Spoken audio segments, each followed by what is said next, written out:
तो भाइयों और उनकी बहनों, क्योंकि मेरी तो हो नहीं सकती तुम। तो आज की इस वीडियो में हम लोग बात करेंगे वही पुराने लौंडे जो कि हमें सबसे पहले बैटल थ्रू द हेवेंस की फर्स्ट एपिसोड में दिखाया गया था। जी हाँ, मैं बात कर रहा हूँ वही हॉल ऑफ सोल का बंदा। आप लोगों को नाम पता है, कमेंट करके बताओ। तो उसके साथ में शोइन की रिसेंट के अपकमिंग एपिसोड्स में फाइट होगी, वो भी काफी अच्छी खासी होती है। शोइन की फटके हाथ में आ गई थी, वो बात अलग है, लेकिन काफी अच्छी फाइट थी। तो आज के इस वीडियो में मैं आप लोगों को उसी फाइट के बारे में बताऊंगा कि उन लोगों की फाइट के बीच में होता क्या है। काफी अच्छा फाइट था, छोटा सा ही मूवमेंट था लेकिन काफी बेटर था। साथ ही साथ इसके लास्ट में एक ऐसे लौंडे की एंट्री होती है जो कि कोई नॉर्मल नहीं था, काफी तगड़ा था। तो जो हमारे रेगुलर के व्यूअर्स है उन सभी को पता है कि शोयन हमारा रिसेंट में एक लाइन की इज्जत को बचाता है असेसमेंट को पास करने के बाद, और आप लोगों को पता है कि वहाँ पर उसे एक नई टेक्निक भी मिल जाती है जो कि वो देख के सीख जाता है, जिसका नाम था हम लोगों का स्पिरिचुअल हैंडप्रिंट। साथ ही साथ इस बैटल के अंदर में उसने साविंग को कांटे की टक्कर दी, जिस वजह से पूरे पिल टावर के अंदर में सिर्फ एक ही नाम गूंज रहा था, शोयन शोयन और शोयन। इन सभी कांडों को करने के बाद ये मैनर अपनी वापस से कोर्ट में आ चुकी थी। अश्विन बस एक ही काम कर रहा था उस दौरान, एक छोटे से स्टोन टैबलेट के ऊपर में बैठ के खुद की वो जो स्पिरिचुअल हैंडप्रिंट है उसको परफॉर्म कर रहा था, क्योंकि बैटल्स के दौरान उसकी जो हैंडप्रिंट की स्पीड थी वो उसके मुकाबले काफी ज्यादा स्लो थी, जिस वजह से वो इसको जल्दी से जल्दी मास्टर करना चाहता था। जब वो इस टेक्निक को प्रैक्टिस कर रहा था तो उस दौरान अचानक से उसे किसी का एहसास होता है और वो सीधा एक ही डायलॉग मारता है, जब तुम यहाँ पर हो ही तो तुम खुद को छुपा क्यों रहे हो, बाहर निकल जाओ।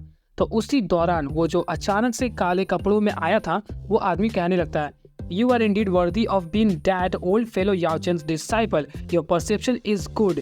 जिसका साफ साफ सिर्फ एक ही मतलब था कि तुम पूरी तरीके से लायक हो कि तुम याओ चेन के डिसाइपल बोले जाओ, क्योंकि तुम्हारी जो परसेप्शन है वो बाकी सभी के मुकाबले काफी ज्यादा बेटर है। आखिर याओ चेन ने तुम्हें कुछ तो सिखाया। और शोइन के सामने जब वो आता है तब वो पहचान लेता है कि वो हॉल ऑफ सोल का ही कोई बंदा है, और सच में उसे देखने के बाद उसकी फट के हाथ में आ जाती है। तो वहाँ पर वो जो मिस्टीरियस आदमी था वो एक्चुअली में मू गू था, जिसके साथ सबसे पहले हम लोग की याओ चेन की बैटल हुई थी, और उसी दौरान हानफांग ने मारा था कुछ आप लोगों को मालूम नहीं। तो वो मू गू बोलता है कि मैं तुम्हें पकड़ के हॉल ऑफ सोल के पास वापस ले जाने के लिए नहीं आया हूँ, बल्कि हमें चाहिए तुम्हारा वो चिलिंग बोन फ्लेम। तुम चुपचाप हमें वो लौटा दो, हम यहाँ से चले जाएंगे। और इस दौरान शोयन अभी तक नहीं पहचानता है कि एक्चुअली में कौन है, बस उसे पता था कि ये किसी हॉल ऑफ सोल का मेंबर है। इसके बाद ही वो मू गू जो था वो सी हार्ट फ्लेम का इस्तेमाल करता है, जो कि एक्चुअली में हानफांग का था पहले। वो एक्चुअली में 15 रैंक का फ्लेम है, जिसकी पावर्स आप लोगों को मालूम है कितनी ज्यादा है। तो उससे वो शोइन के ऊपर में हमला करता है, और तभी शोइन का वो जो ग्लेज्ड हार्ट लोटस फ्लेम था वो अचानक से फ्लक्चुएट करना स्टार्ट हो जाता है, और ऐसा सिर्फ एक ही समय होता है जब उसके सामने कोई हेवनली फ्लेम हो। तो शोइन उस फ्लेम को देख के पहचान लेता है कि ये एक्चुअली में हानफांग का सी हार्ट फ्लेम है। तभी उसे याद आता है कि हानफांग के साथ जब उसकी सेकंड टाइम फाइट हुई थी तो उस दौरान उसके पास में उसका हेवनली फ्लेम नहीं था। तो वो साफ साफ समझ जाता है कि उसने हेवनली फ्लेम को इस आदमी को दे दिया था। वो शोइन को कहने लगता है कि मुझे पता है कि तुम्हारे पास एक से ज्यादा हेवनली फ्लेम्स है, तो वो चुपचाप तुम हमें लौटा दो। साथ ही साथ वो की मेथड जो कि तुम्हारे पास है उसे भी हमें दे दो, जिसके जरिए हम लोग कई तरीके हेवनली फ्लेम्स को एक साथ मर्ज अप कर सकते हैं। इसे सुनकर शोइन काफी ज्यादा चौंक जाता है, क्योंकि फ्लेम मंत्रा एक ऐसी टेक्निक है जिसके बारे में काफी कम ही लोगों को पता है, और वो समझ जाता है कि ये हॉल ऑफ सोल का कोई नॉर्मल बंदा नहीं है। उसी दौरान मूगू वहाँ पर बताता है कि याओ चेन एक नंबर का चोर है। उस साले ने क्या किया कि मेरा की मेथड को चुरा लिया मुझसे और जाके तुझे दे दिया। तो बच्चे तुम आराम से हमें ये लौटा दो, क्योंकि तुम्हारा जो मास्टर था वो चोर था। लेकिन शोयन इतना बड़ा चोमू थोड़ी है कि छोटा सा चॉकलेट दिखा के कोई भी उसे पकड़ के ले जाए या फिर कुछ भी उससे ले जाए। शोयन वहाँ पे समझ जाता है कि हमारे जो मास्टर थे वो बिल्कुल चोर नहीं थे। उसे वो चीज़ साफ साफ पता थी कि मास्टर को एक्चुअली में वो जो फ्लेम मंत्रा वाला मेथड था वो किसी रूइंस के अंदर में मिला था, और वहाँ पर सिर्फ एक मास्टर ही नहीं गए थे, उसके साथ साथ कई सारे पावरफुल हाउसेस भी गए थे, जिनमें से एक ये नालायक भी हो ही सकता है।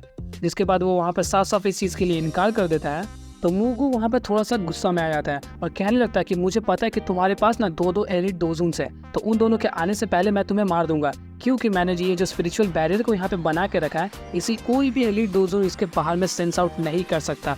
इसलिए तुम भूल जाओ कि वो दोनों तुम्हारी मदद करने आएंगे, और यही कारण है कि लिटिल वेरी डॉक्टर अतियान वो जुनजे अब तक नहीं आए इसे बचाने के लिए, वरना पता ही है कि मूगू की क्या पिटाई होती। और इतने पावरफुल हाउस के सामने में शोयन जब फंस गया तो वो ना बच्चे की तरह छटपटा रहा था। वो क्या करता है, बार बार इधर से उधर भाग रहा था और उस बैरियर के ऊपर में घुसा मारा था, तोड़ने की कोशिश कर रहा था। जिसे देखकर मूगू उसके ऊपर में काफी तगड़ा वाला डायलॉग मारता है। वो बोलता है, stubborn fellow, do you really think you are Yao Chen? मतलब साफ साफ एक ही मतलब था कि क्या तुम खुद को याओ चेन समझते हो?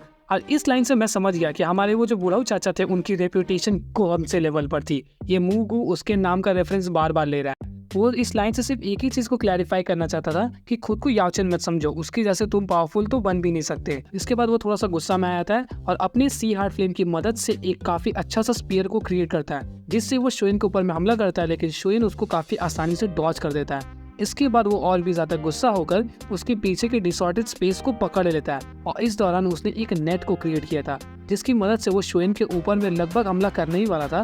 तभी शोएन अपना रूलर निकाल के काफी तेज वार करता है और उस रूलर के अंदर में ग्लेज्ड हार्ट लोटस फ्लेम था, जिस वजह से वो फ्लेम का बना हुआ नेट था वो काफी अच्छी तरीके से टूट जाता है और शोएन इस अटैक से भी बच जाता है। जिसके बाद एनजी अब और भी ज्यादा गुस्सा होने लगता है और शोएन यहाँ पे निकालता है अपना ग्लेज्ड हार्ट लोटस फ्लेम और उसको 2 पार्ट्स में स्प्लिट कर देता है, फॉलन हार्ट फ्लेम के अंदर में और ग्रीन लोटस कोर फ्लेम के अंदर में।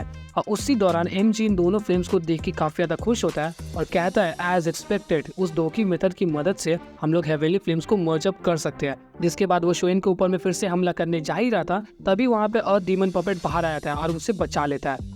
इसके बाद शोएन एक और हेवेनली फ्लेम को निकालता है, बोन चिलिंग फ्लेम को, जिसे देखकर मूगू पगला जाता है और वो उसके ऊपर में फिर से हमला करने का ट्राई कर रहा था, लेकिन तब तक वो चौथा फ्लेम भी निकाल चुका था, हम लोगों का लाइफ ट्रांसफॉर्मेशन फ्लेम। और इन चारों फ्लेम्स की मदद से वो एंग्री बुद्धा लोटस को वहाँ पे क्रिएट करना स्टार्ट करता है और इस बार वो मूगू जो था वो और भी ज्यादा गुस्सा होकर उसे ये कहता है कि अबे भाई पागल वागल है क्या, खुद को उड़ाएगा मुझे भी उड़ाएगा।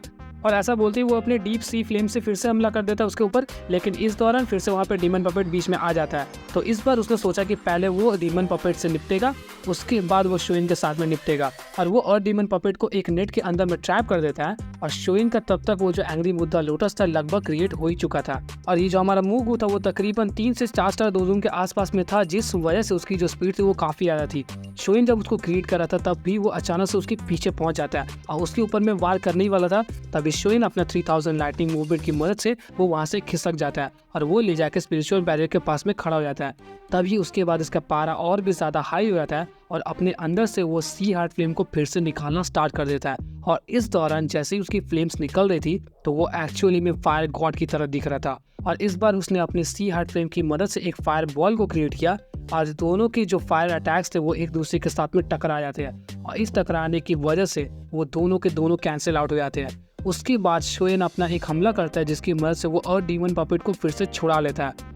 इन दोनों की फाइट अब और भी ज्यादा इंटेंस होती जा रही थी और मूगू सिर्फ और सिर्फ एक ही चीज को सोच रहा था कि अगर मैं यहाँ पे ज्यादा टाइम को वेस्ट करूंगा तो वो जो कमीने हैं पिल टावर के वो लोग जरूर टाइम लगाने यहाँ पर आ जाएंगे, जिस वजह से वो सोचता है कि जल्दी से जल्दी अब इस चीज को निपटाया जाए और वो शोएन के ऊपर में अब सीरियस वार करने जा रहा था। तभी अचानक से वो जो स्पिरिचुअल बैरियर था वो क्रैक होना स्टार्ट हो जाता है और अचानक से पूरी तरीके से चकनाचूर हो गया और उसके बाद ही एक आवाज आता है जो बोलता है कि the territory of the pill tower is not that will allow you hall of souls to act wildly. इसका मतलब कि जो पिल टावर है वहाँ पर तुम जैसे हॉल ऑफ सोल के बंदे को कोई भी काम करने की अनुमति नहीं है।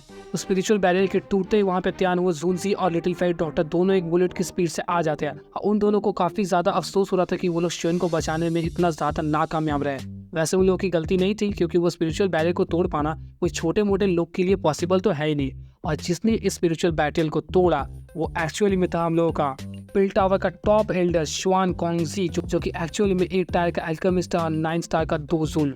उसकी ये आवाज को सुनकर वहाँ पे वो की फट जाती है और वो लिटरली वहाँ से भाग जाता है। जिसके बाद वहाँ पे वो जो शुआन कोंगजी थे वो कहते हैं कि तुम जल्दी से जल्दी हमारे पिल टावर के अंदर में आ जाओ ताकि हम तुम्हें प्रोटेक्ट करके रख सके। इसके बाद ही शोएन बिना किसी टाइम को वेस्ट किए वो हानफंग को बाहर निकलता है और पूछने लगता है, अबे साले तूने किसको दिया अपना डीप सी हार्ट फ्लेम? हाँ, वो आके मेरी बैंड बजा के चला गया। तो वहाँ पे हानफंग की फटी पड़ी थी क्योंकि फॉलन हार्ट फ्लेम सोल को भी जला देता है। तो वो वहाँ पे बोलता है कुछ मत करना भाई, मैं बताता हूँ किसे दिया मैंने। वो बताता है कि उसने एक्चुअली में मूगू को दिया है जो कि हॉल ऑफ सोल का काफी एक सुप्रीम पावरफुल पावर हाउस है, जो भी है कुछ भी है। और वो वहाँ पे ये भी बताता है कि वो एक्चुअली में मास्टर याओलाओ की क्लासमेट थे, यानी कि वो दोनों के दोनों एक ही मास्टर के अंडर में अपनी अल्केमिस्ट टीचिंग्स को सीख रहे थे। और तो और वहाँ पे मूगू ने कोई एक ऐसा कांड किया जिस वजह से उसे वहाँ पे निकाल दिया गया। और तभी शोएन सोचता है कि कभी भी मास्टर ने हमें ये बात बताई क्यों नहीं। तो हानफंग वहाँ पे बोलता है कि अबे साले मुझे भी नहीं बताया उन्होंने, मुझे तो मूगू ने बताया ये बात, जब मैं उसके साथ में घूम फिर रहा था, मतलब एक ही बिस्तर पे लेटे थे, तब उसने मुझे बताया। इसके बाद शोएन उसे वापस से पोटली में बंद कर देता है और मैं भी अपनी पोटली वोटली बांध के निकलता हूँ। तो आज के इस वीडियो में इतना ही रहा। आप लोगों को और भी ऐसे इंटरेस्टिंग वीडियोस के लिए मेरी चैनल को सब्सक्राइब मार लेना चाहिए।